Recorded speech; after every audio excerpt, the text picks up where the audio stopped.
Did you really think we weren't going to do our Pride Month theme weeks? No, it might not be like last year, we are just doing the 1 week, but I wanted to save it till the very end. So, without further ado, welcome to the Ron Bond John 2023 Pride Month Celebration Week, where we are looking specifically at characters who are members of the community or at least dedicated allies. And for day one, we're starting with Kamek. From Jakks Pacific and their Super Mario line, this is Kamek, the leader of the Magic Koopas, the adopted father of Bowser, and the single sassiest queen you will ever meet.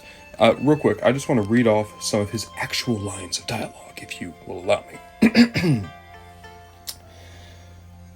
Oh, Bowser darling, your spikes are getting too sharp. Oh, Mario, Luigi, dears, you're really chapping my shell. Oh, honey, you can be whatever you want to be. So, he has a proclivity to calling most people darling, dear, or honey, and I quite enjoy that. There's also the fact that, according to the writers themselves, yes, Kamek is supposed to be a queer-coded character. We've never seen him with a partner, but, he is meant to invoke that personality trait, and it's like, that's wonderful. Look at you, Kamek, I'm gonna fist bump you. He's also a good single dad. He raised Bowser, and he's an amazing grandpa, because he's, the adopted grandfather of all the Koopalings and Bowser Jr. Taking a closer look, and this is a more simple figure, but they captured the details of Kamek perfectly. The big opaque glasses, the head sculpt, the little fangs poking out, even his wand came out really well. He can only hold it in the right hand, which, to be fair, that's the only hand you've ever seen him use.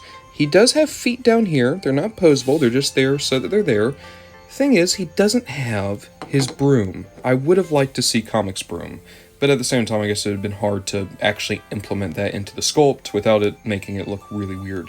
Also, I do want to point this out. A lot of people don't realize that Kamek has a shell. He does, it's just under his robe, and that's why you have that hunch there in the sculpt, which is always a lot of fun to see. Overall, I don't think Kamek is one of the better Jakks Mario figures, but I do think that he's very fun, he's easy to acquire, and if you want a proper Bowser's Army, you kind of need this guy. And besides, when it comes to figures of him, you basically have this and then the super tiny one that they released for the movie. And me, personally, I kind of prefer for this guy. And don't you forget, every day this week is going to be dedicated to our Pride Month celebration. So don't go anywhere, we got quite a few more figures on the way.